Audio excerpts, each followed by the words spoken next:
What's going on, ladies and gentlemen? Simulation for the Nation here, and today we're coming to you from Elms Creek, where we're going to be having a look into seasons for Farming Simulator 22.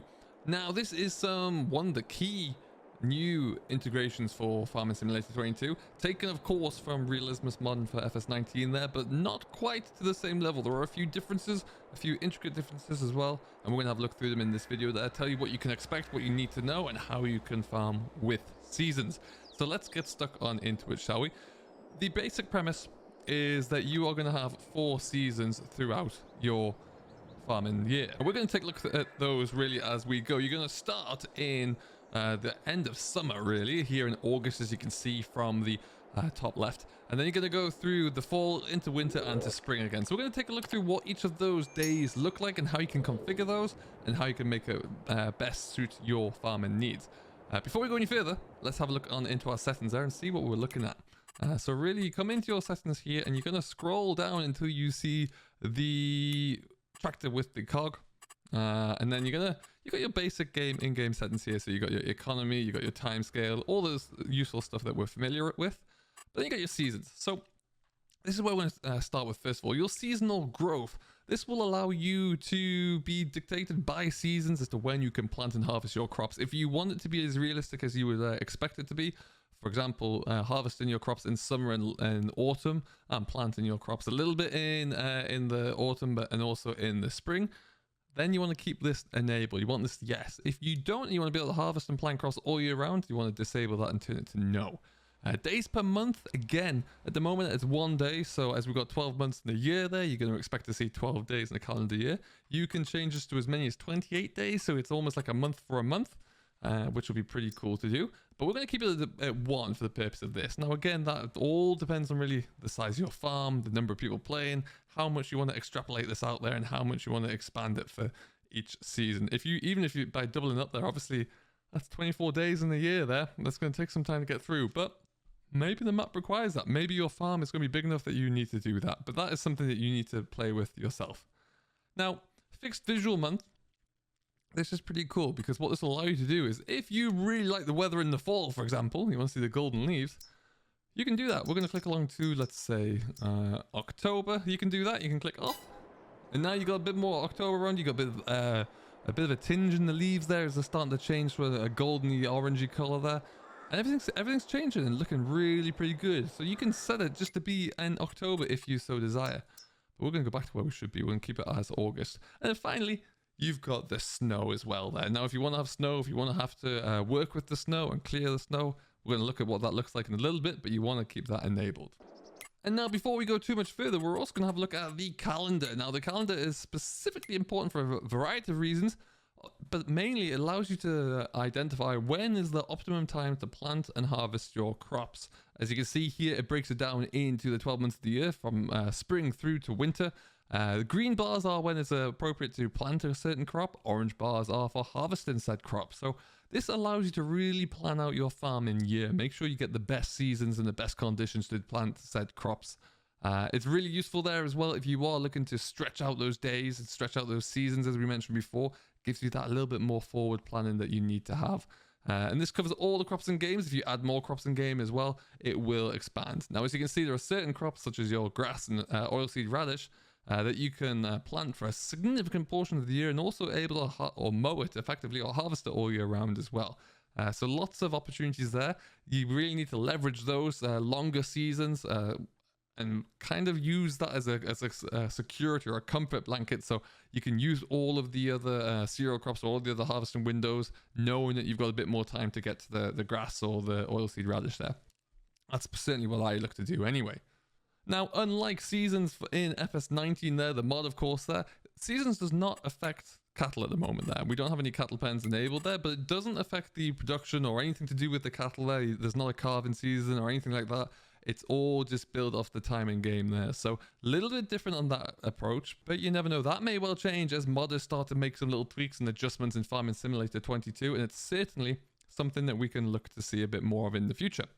And now finally, what we're going to have a look into is the best friend and worst enemy of the farmer, the weather. As you can see right now, we are in August. We're beautiful 27 degrees here. Wind direction is, what's that going to be? Northwest, I would say. And not very strong either. It gives you a great breakdown across both the coming day, but also across the foreseeable few days in this case. So it gives you an idea right now that you can kind of plot and look into what we need to deal with throughout the course of the next year. Now, you can improve this. You can make this even more reliable if you want. If you go on into the store, we're going to go down to the construction page here. And there's a few little tools that we could use. You've got a weather vane here that we can actually put down. Now, I've just bought a piece of land here so I can do some fast timing with. But I've put that there. Now, what this will do will improve the forecast for your farm as well. Make it a little bit more accurate, a little bit more reliable there, which is what we want to see.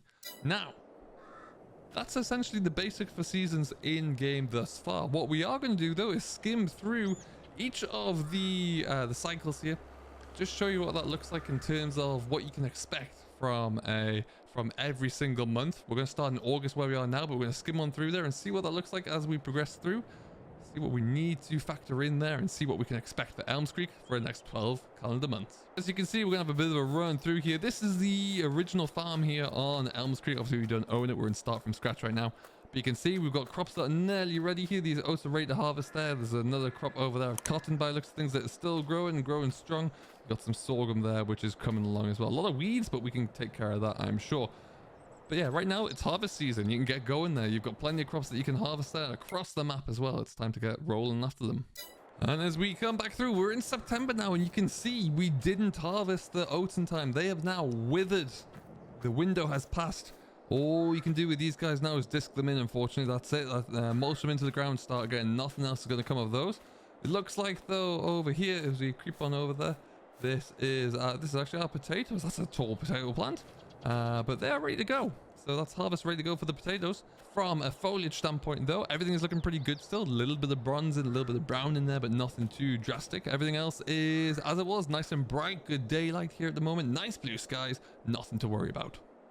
Now we cross back into October. It's getting a little bit colder out here, a little bit cooler. As you can see, as we have a look around, the weeds have taken over the place, and it looks like the potatoes may have withered as well. We are past the point of no return for those guys. Lighting's got a little hazier, I would say there maybe. We are skinning our way through the month here of October. We're going to times 120 there just so we can see the changes as they come on through. As we look across some of the different trees, again, there's a little bit more of a change in the foliage there. Maize though is starting to grow through. Maize is about ready to go at this time of year. Looking pretty good indeed. But otherwise, again, all is still all right for the month of October here. And as you'll see, as we skim on through here, we'll come back to it just a little while there, but you can see as you look through this tree now, yeah, there's a little bit of orange. The leaves are slowly changing there. I can certainly see them coming on through. But otherwise than that, we're still very much the same. No bad weather at the moment. They're still relatively mild, all things considered. As we have a look at our weather here, you'll see October, we're now still at 27 degrees, so pretty darn good for an October. Moving on to November. And when you look what happened here, folks, November has brought a complete change. Look at these seasonal colors we've got here. A whole host of orange and browns and reds across the map. Looks pretty cool, really, doesn't it? You'll find, in my opinion at least, it seems to be that the lighting's a bit brighter maybe at this certain time of the morning for that crisp kind of winter sun, but it won't last for too long. Main key differences is each tree has now turned a lovely shade. And you'll see that the conditions as well from a temperature standpoint are starting to drop down a little bit there as well. And we come on into here and we're at supposed to be at 23 degrees for the rest of the day there. So it is slowly plummeting down there. But yeah, otherwise, this is what we're looking at. Conditions are much the same. Weather hasn't changed really. We haven't got anything too drastic yet. But it is on the way. As you can see as well, we keep the time rolling on through there. Sun stays a little bit lower, so you do get these longer shadows coming through. This is height of the day here, but it's a nice long shadow there as well, so nice to see. Also, the trees are slowly thinning out there, you know, not quite so much foliage on there as you lose them as the trees slowly change into having no leaves on them at all. November is a pretty drastic change in the seasonal calendar. Let's see what December brings. And immediately walking out from our house here in the middle of the field, we've just put that there for a game save, really, so we can sleep through the evening. Look at the trees. The trees are losing their foliage completely now. The stream is still just about there. There's not too much happening in it though, but there do seem to be quite a lot of leaves in there. That's kind of cool. Lovely looking little creek there anyway. But yeah, once again, it just has that frosty feel to it. The lighting seems to have changed a little bit there. You've got very few leaves left on any of the trees. Now the grass is still there. A lot of the crops, if they haven't been harvested, have withered away. Unfortunately, a lot of crops missed there. And yeah, grass is shorter now. We've lost a lot of that length on there. It's all died back because we are in the cold and dark of the winter there. So there's no flowers or anything on the grass foliage. It's all just short grass. Otherwise, looking at that, it does look like a cold day, doesn't it, folks? If we have a look at our weather here, you'll see.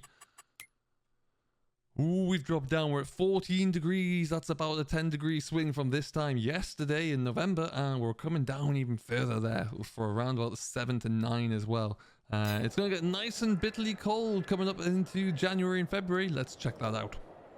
Much like December, January is a very lonely place around here. There just doesn't seem to have any vibrancy, any character to it because it's cold and it's bitterly cold. The clouds are rolling through. Not much sun around there at all, and it is looking like it's just very, very chilly. As you can see, it's still no snow, no rain at the moment either. There was a little bit of rain overnight there, it does seem, but otherwise it looks like it's much the same. Look at the forecast though for today, and it's cold. We're down to -1 degrees at the moment there. It's going to be only about 4 or 5 at the peak throughout the course of the day. We look through there, it's going to get very cold throughout the night again. We are expecting snow to arrive during February, so we'll have to see what that looks like. But for right now, we're just going to get ourselves back inside because we don't need to be out here when it's like this. Well, folks, it is snowing. We're in February here now, halfway through it, really. And the wind is howling. You can see the crops moving here. The withered oats are still blowing around there, waiting to be mulched in. The snow has been falling for about an hour or so now. The clouds are pretty green and pretty grey and pretty heavy looking. So there's a lot of snow to come. Still nice and cold though. Still into the minuses. Not much happening anywhere else here, really, to be honest. I'm gonna hang on and just see how much snow falls in the next hour or two, see if it can start to layer up a little bit and see what that looks like. But right now, what is good at least is the stream is still not frozen over. So that is pretty handy. We're at 2 o'clock there now already, so we should find that the snow is all layering up nicely. But it certainly will be as it continues. If it does continue to snow here, then we'll have to get the snow plows out, get the road salt out as well, and help clear the road so we can travel through it a little bit easier and make sure those animals are looked after inside. We're going to move on through into March now and see what awaits us there. Now, March brings with us the rain. You can see the deer are out and about there trying to find something to eat. The grass is not really starting to grow, but we are at the beginning of spring, so that should change very soon. You can see the snow has stopped and also disappeared. Some farmers have even got out there early to start doing their planting. It is the first day of spring. Well, the first month of spring. So this is the time you really want to get in and really get going after it. Now remember, no soil conditions or temperatures to worry about too much here as there were in FS19. So you can get yourself out there and get going if you need to. Turns out this farmer has just been planting weed. Needs to get something done about this, Mr. Wilson. So they'll have to get onto it. But now is the time you want to start to get that land work done where possible. That might be something like picking up stones or clearing the field so you can get going there as soon as the weather continues to rise. Elsewhere though, trees are starting to change ever so slightly, but it's still a long way away from their peak in the summer. April has arrived and April brings new foliage. That's right, the trees have got some small leaves on there. They're starting to grow. Looks like Mr. Wilson still hasn't got out and done anything with this field, and the weeds are growing amok, but he'll get onto that one. Nice and bright outside there as well. If we look at the weather, I'm sure we're going to see it is creeping up there. We're into double figures and we're getting warmer and warmer as the month goes on. Really good time to see some good growing conditions. You can see by all the weeds growing along here, grass should be starting to grow as well. Getting ready for May, where you can really begin to look into what that first cut of silage looks like if you need to get multiple cuts. And we'll see some real changes and some real time to get farming in the next month or two. And look what May brings. The trees are full of bloom. It's nice and light. The sun is high in the sky. And it's warming up as well here at Elm Creek. There's plenty of opportunities now for us to get rolling with a little bit of planting. As you can see, today is the day to get, or the last day to get some of the your crops planted, such as your corn, your soybeans. You want to make sure you get those all in the ground nice and quickly. Elsewhere, you're nearly at harvesting window as well, so you keep an eye out for that one, because some of the cereal crops there will be ready to go in June. Not many, I don't think, but there's always an opportunity to get going there.